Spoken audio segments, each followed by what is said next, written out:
Hostilities between the two main tribes in Marsabit County, the Borana and the Gabra communities, continue to simmer under the surface, occasionally bursting into open acts of violence. From watering points to pasture and even politics, just about anything can act as a trigger. But something unusual is happening. The expression of hostility is moving from the vast arid rangelands to the urban areas and the streets of the county headquarters, Marsabit town. From November 2021 to date, 40 people have lost their lives, property worth millions destroyed, schools shut down in what Citizen TV's Hassan Mugambi reports as a worryingly deadly new pattern to the conflict. Marsabit County is the second biggest county in the country, but size here is counting for little. Mimi nasikia maliwa risasi. Kumbe hii risasi imepata hii mguu yote wawili. Alafu nakuja mbele yangu akashuti mimi hapa. The locals themselves are not willing to volunteer any information to help the law enforcement agencies to carry out their work.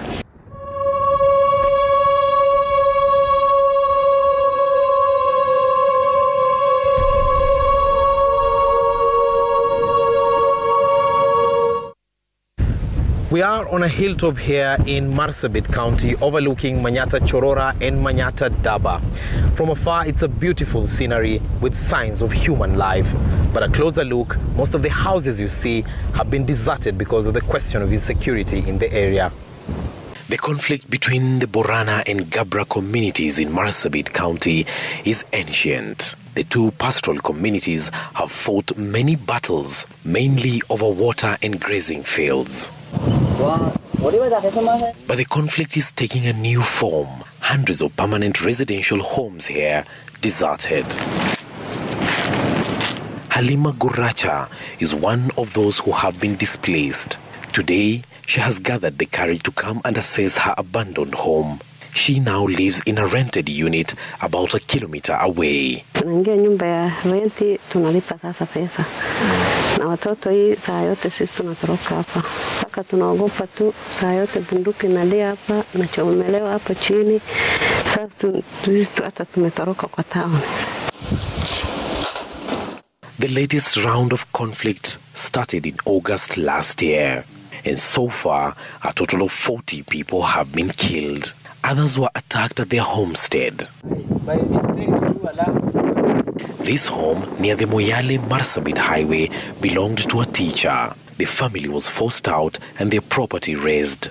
This 4-bedroom bungalow now stands abandoned. A few belongings splattered all over. A literal writing on the wall reads Abotilafa, translating to "We are the owners of the land." The situation is no different in this house, one of the many houses that have been neglected here in Marsabit County. It belonged to a police corporal who was shot and killed right in front of his house with his family watching. The family now resides in Mandera County. The crime scene remains undisturbed. On that fateful day, he was seated on this plastic chair under this tree when the bandits struck. A cup he was sipping tea from is still at the scene. In the course of this assignment, a commotion occurred in our vicinity. 2 people, one from either community, were shot in Marsabit town. The attackers were riding on motorcycles. We get here when the chase is on for the alleged shooters. With border operators who claim to have witnessed leading the way, the police gave the chase. The locals themselves are not willing to volunteer any information to help the law enforcement agencies to carry out their work. The security operation narrows down to these abandoned homes where some armed youth have been spotted. The search is on for the attackers who have just gotten out of Marsabit town and shot and injured one person and killing one other person right in broad daylight here. And we are instructed to remain behind as officers continue with the search. When it was all clear, they signaled us to come. Then followed an intermittent exchange of fire between the bandits and the police.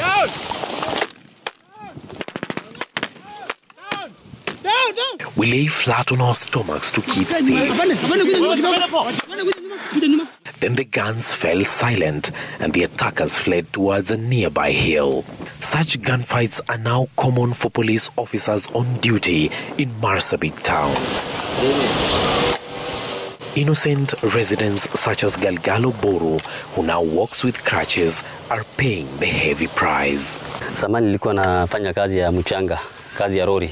Siku moja naenda kuchukua mchanga huko karibu ya golf chopa, mahali inaitwa KBC. Dereva anamwambia mimi, pale ya nyuma tu ndio imebaki hii lori, mchanga sasa iko karibu kujaa. Enda pita hivi juu, angalia kama iko kitu. Mimi nasikia malio ya risasi. Kumbe hii risasi imepata hii mguu yote wawili. Moja imepita kwa nyama, imepata hii mfupa yote. About 2 kilometers from here, Shake Sora says he is lucky to be alive after an encounter with 3 men on a boda. Nalekea nyumbani, nakuta wale watu 3 juu ya pikipiki ndio anakuanja. Mimi naona hawa kasimama akafuata mimi, kabita mbele yangu. Mimi nabatia hawa nafasi, alafu akapiga mimi na risasi kifua. Lakini Mungu anasaidia. Yuko na hai. The gunshot to his chest was meant to kill him, but miraculously, the bullet pierced through his rib cage, exiting from the rear without touching his organs. Jilo Galma's son was not fortunate enough to survive a shot to his back. It breaks her heart every time she visits the corner of her farm where he was buried. Serikali naangalia kijana yangu na waua bure tu, unachunga gombe yake tu, hakuna vile yanafanya. Gorobo Duba walks us through this graveyard in Chorora area where 7 fresh graves are as a result of conflict. He has been displaced 4 times. Mali hatuna, ne jumba hakuna. Na wengine wale wanatoka juzi ya kutorokea hapa kwa sababu kabila yao ni hawa. Hata saa hii hana nyumba. Nakaa nini? Kama refugees.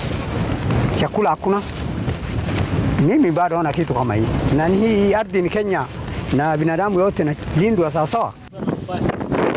The Jerime Livestock Market is a modern market constructed by the national government, but only operated for 3 months before stalling because of clashes. Hussein Haila is a livestock trader. Kwa gada tunauzia ng'ombe pale hivyo. Hapa ilikuwa ni mali ya ng'ombe. Hata pale pia ilikuwa ni mali ya kuuza ng'ombe. Na hapa mahali tumesimama? Mahali tumesimama sasa ng'ombe zikitoka nje sasa. Ng'ombe sasa zikitolewa nje zikifika zinawekwa hapa. Sasa ni kwa sababu ya hii mambo ya clashes sasa ilianza tukatoroka huku. Tai hakuna mtu hata anaweza kanyaga hapa kufanya biashara. The constant shootout rendering the market useless. Multi-million shilling structures now abandoned. Windows shattered, some with bullet holes, others just a case of vandalism. Metal doors stolen. At the main slaughterhouse, working hours have been reduced because of insecurity. Saa ile iko na salama natoka 11. Naandika ngozi yangu nje. Natoka saa 11. Saa hii sasa bila polisi nasimama, mimi nasimama na nafanya hiyo kazi. Polisi natoka, mimi natoka. From slaughtering 20 cows to feed Marsabit town and beyond in a day, Halkano Arero says the average number has dropped to 6. Peresede Locale has worked in this slaughterhouse since 1971, and she says it has never been this unsafe. One of the women working here was shot and killed. Zamani tulikuwa moja, lakini sasa hakuna umoja. Kama watu naungana pamoja, tushirikiane pamoja, tuongee, ndio amani itakuja. Sasa amani hakuna. Bila Mwenyezi Mungu tu nalala tu, asubuhi Mungu ameniondosha. Jioni namna hii. Na askari asubuhi inatembea usiku na mchana. Anatembea kwetu saa ngine saa 5 saa 6. Atulali. The long-run conflict has also disrupted learning. Gufu Ali Primary School has been inoperational for more than 3 years now.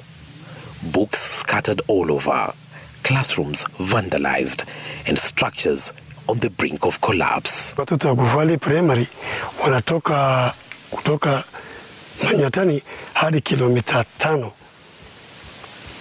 mpaka Tiribugomba Primary na Jalesa Primary. Even places of worship have been left abandoned. This mosque lies desolate, with the volatile security situation already having claimed 40 lives in less than 6 months.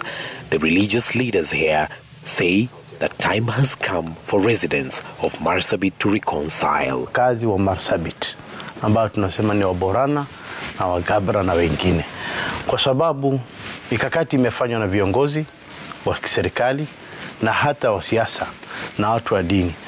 Kwa hivyo sisi hatukubali kukaa pamoja na kuzungumza kutatua shida zetu watu wa Marsabit. We need to make a honest self-evaluation and self-reflection as a community, and first of all amend our ways, turn back to God, and then from that point of being reconciled with God and finding our true identity as children of God, God's creation, then now we will begin to value our other human beings who are our neighbors with whom we live. Every brazen attack conducted reveals the presence of sophisticated weapon from as far away as Ethiopia and Somalia. The issue that is becoming a huge challenge for the security operators is that the locals themselves are not willing to volunteer any information to help the law enforcement agencies to carry out their work. The conflict now threatening to destabilize the economy of Marsabit town. It is only 4 p.m. and already shops are being closed. This has been the situation for the last 7 months. You would be forgiven to imagine that there is a curfew imposed here. Observers have it that justice, accountability, and reconciliation should form the basis of dealing with the Marsabit conflict. Hassan Mugambi, Citizen TV.